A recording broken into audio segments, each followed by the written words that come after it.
Hello students. तो last video में बेटा हमने जो टॉपिक पढ़ा था वो था सेंटर ऑफ ग्रेविटी। तो अब जो हम टॉपिक पढ़ रहे हैं that is the equation of rotational motion. ठीक है, तो लीनियर मोशन की इक्वेशंस तो हम पढ़ चुके हैं। अब जो हम स्टार्ट करवा रहे हैं that is the equation of rotational motion. ठीक है, जैसे वहाँ पर इक्वेशन होती थी v is equal to u plus A T linear motion में, ऐसे ही रोटेशनल मोशन में इस इक्वेशन को हम किस तरीके से देंगे तो वो इक्वेशन क्या कहलाएगी, equation of motion in the rotational motion. ठीक है, तो दिखाते हैं किस तरीके से रिप्रेजेंट करेंगे इन लीनियर मोशन। ठीक है, इक्वेशंस आर, आपकी फर्स्ट होती है v is equal to u plus A T.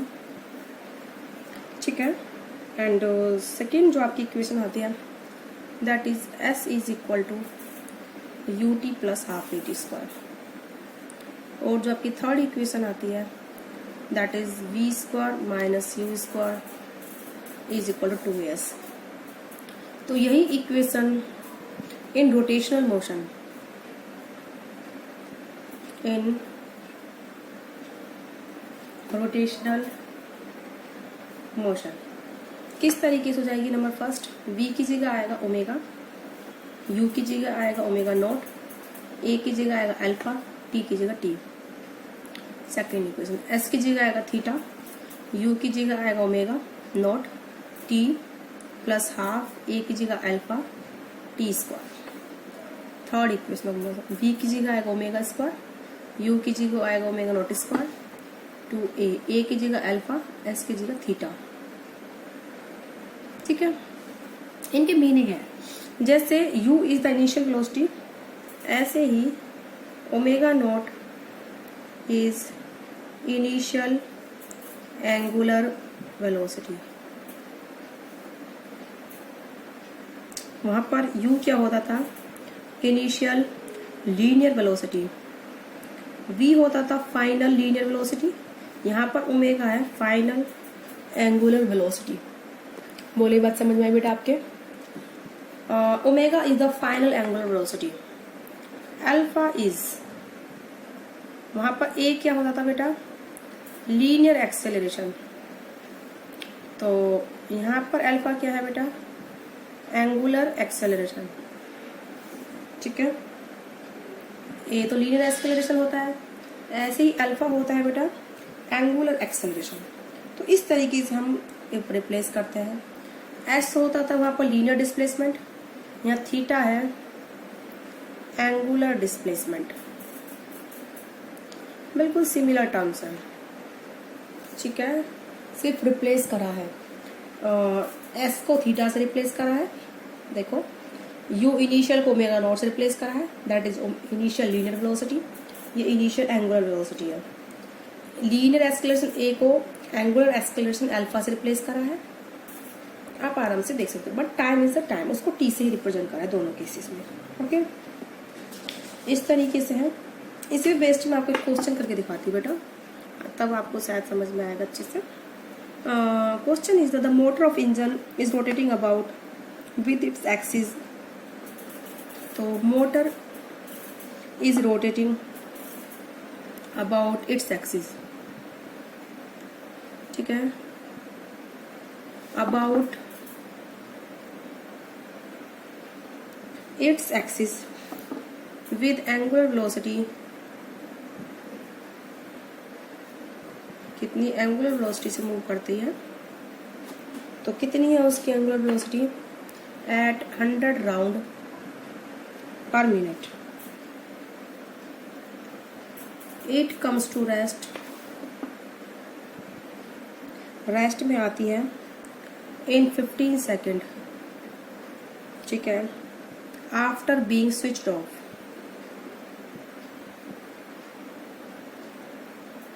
After being switched of. ठीक है, एज्यूमिंग कांस्टेंट एंगुलर एक्सेलरेशन, हाँ ये बात तो याद रखना बेटा, जो ये इक्वेशंस हैं, हमने तीनों जो इक्वेशन लिखी हैं, ये तभी अप्लाई होंगी जब एंगुलर एक्सीलरेशन बेटा क्या होगा, कांस्टेंट होगा।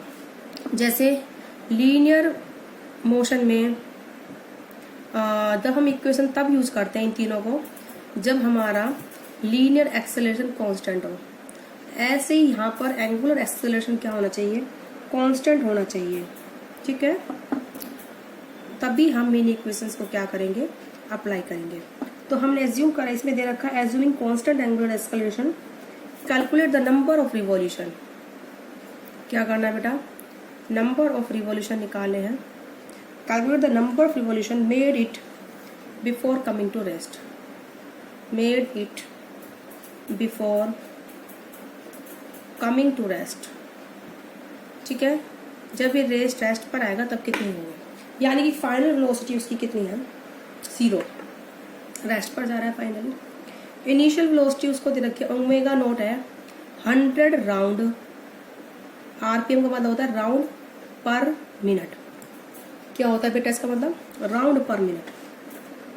तो देखो 100 राउंड है 1 मिनट में, हमें चाहिए सेकंड में, तो डिवाइड बाय 60, ओके। और ये बात मैं आपको बता दूं, एक राउंड में कितना एंगल बनता है, 2 पाई, तो इंटू 2 पाई, क्योंकि ओमेगा होता है डी थीटा अपॉन में डी टी। जैसे लीनियर वेलोसिटी होती है डी एस अपॉन में डी टी, ऐसे ही एंगुलर वेलोसिटी होती है डी थीटा अपॉन में डी टी, या फिर टोटल एंगुलर डिस्प्लेसमेंट अपॉन में total time. Total angular displacement कितना होगा, जब एक सर्कल बनता है, एक राउंड होता है, तो एंगल 2 पाई बनता है। 100 में कितने एंगल हो जाएगा, 100 इंटू 2 पाई, ठीक है। क्लियर है, ये बात आपको समझ में आई। अपॉन में पर 1 मिनट में है इतना काम, तो डिवाइड बाय क्या कर दिया हमने, 60, मिनट को सेकंड में कर दिया हमने, तो टोटल टाइम हो गया 60 सेकंड। और 1 सेकंड में 60 सेकंड टोटल टाइम है। 60 सेकंड में कितना डिस्प्लेसमेंट हो रहा है, एक सर्कल में 2 पाई, तो टोटल कितने हो गए 100 सर्कल एक कितने 60 सेकंड के अंदर। तो ये आएगा आपका 10 अपॉन 3 पाई, ये डिवाइड करके, ठीक है, सॉल्व करके 10 अपॉन 3 पाई, तो ओमेगा नॉट हो जाएगा बेटा आपका 10 अपॉन 3 पाई रेडियन पर सेकंड, ठीक है। किस में आएगा ये, रेडियन पर सेकंड में। ये बात आपको समझ में आई बेटा। तो फाइनल वेलोसिटी वो बेटा वो रेस्ट पर आ रहा है, तो फाइनल वेलोसिटी हमारी इसकी कितनी हो गई, 0। ये बात भी आपको क्लियर हुई। अब है हमें क्या बताना है कि number of revolution, got it. तो पहले तो आप इसका एक्सेलरेशन निकालिए, फिर इसको हम सॉल्व करते हैं। तो आप एक्सेलरेशन निकालिए from equation omega is equal to omega naught plus alpha into t, ठीक है। टोटल टाइम कितना है, 15 सेकेंड। उसने बोला है 15 सेकेंड में बताना है हमें, ये काम दे रखा है क्वेश्चन में, इन 15 सेकेंड। तो ओमेगा 0 है, omega not is the 10 upon 3 pi plus alpha, time is 15, got it. तो alpha into 15 is equal to minus का 10 upon 3 pi, it implies alpha is equal to minus का 10 अपॉन 3 इंटू में 15 पाई। तो ये हो जाएगा बेटा माइनस 10 अपॉन 45 पाई,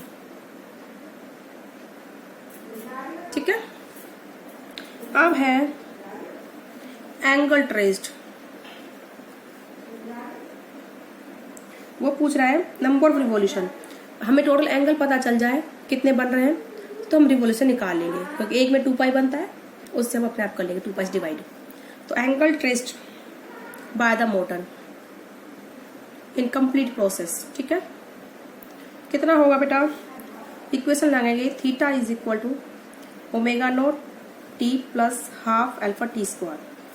theta में निकालना है, omega not is the 10 upon 3 pi, time is the 15 second plus half, a is the minus 10 upon 45 pi, time का स्क्वायर हो जाएगा 15 स्क्वायर। ये क्वेश्चन आप सोल्व करोगे बेटा, ठीक है। तो ये तो हो जाएगा 50 पाई माइनस 25 पाई, सॉल्व करेंगे इसे, 15 एकम 15 45, इस तरह सॉल्व कर लेंगे, इसे स्क्वायर हो रही, ठीक है। तो ये हो जाएगा बेटा आपका थीटा 25 पाई। ठीक है, तो नंबर ऑफ रिवॉल्यूशन हो जाएगा थीटा अपॉन में 2 पाई। थीटा कितना है बेटा 25 पाई अपॉन में 2 पाई। पाई से पाई कैंसिल, तो नंबर क्योंकि एक टोटल रिवॉल्यूशन हमारा थीटा है, एक रिवॉल्यूशन में टोटल जो एंगुलर डिस्प्लेसमेंट है, टोटल एंगल 25 पाई बन रहा है बेटा। कितना बन रहा है 25 पाई। तो एक सर्कल में कितने रिवॉल्यूशन होता है 2 पाई। एक सर्कल में कितना एंगल बनता है एक रिवॉल्यूशन में 2 पाई। तो टोटल एंगल अपॉन में एक सर्कल में कितना एंगल बनता है 2 पाई। तो टोटल एंगल अपॉन में एक सर्कल का एंगल कितना बनता है उससे हम डिवाइड कर देंगे, तो हमारे रिवॉल्यूशन हो जाएंगे 25 अपॉन में 2 यानी कि 12.5 रिवॉल्यूशन। तो that is your answer. Number of revolution कितने होंगे बेटा 12.5। तो इस तरीके से आप इस पे बेस्ड क्वेश्चंस को सॉल्व करेंगे। तो आई होप आपको ये क्वेश्चन समझ में भी आया होगा। इस तरीके से हमने इक्वेशन निकाली है। तो एक जो क्वेश्चन है बेटा मैं आपको सिखाती हूँ, सेंटर ऑफ मास पे बेस्ड। ठीक है, सेंटर ऑफ मास पे बेस्ड क्वेश्चन है। Two bodies of masses, 2 bodies of masses 1 kg and 2 kg are located at, कहाँ पे लोकेट है, location 1, 2 and -1, 3 respectively।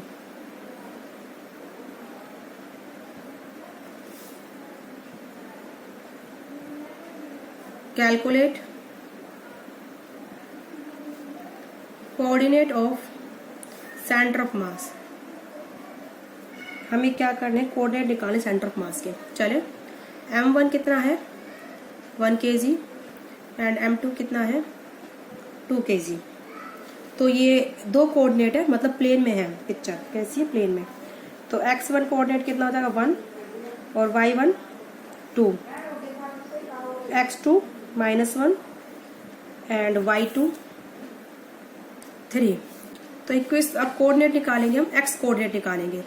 Equation m1 x1 plus m2 x2 upon में m1 plus में m2। m1 कितना है बेटा 1, x1 कितना है 1 प्लस m2 कितना है 2, x2 कितना है -1 अपॉन में m1 प्लस में m2 1 + 2। तो 1 × 1 1 प्लस ये माइनस में 2 है 3। तो 1 - 2 यानी कि माइनस का 1 अपॉन में 3, that is x coordinate. Y coordinate हो जाएगा m1 y1 plus m2 y2 upon में m1 प्लस m2। m1 कितना है बेटा 1, y1 कितना कोऑर्डिनेट है बेटा 2 है, m2 कितना है 2 kg, y2 कोऑर्डिनेट है 3 अपॉन में m1 प्लस m2 कितना है 3। तो 1 × 2 + 3 6 ये हो जाएगा आपका बेटा 8 अपॉन में 3। ठीक है, तो कोऑर्डिनेट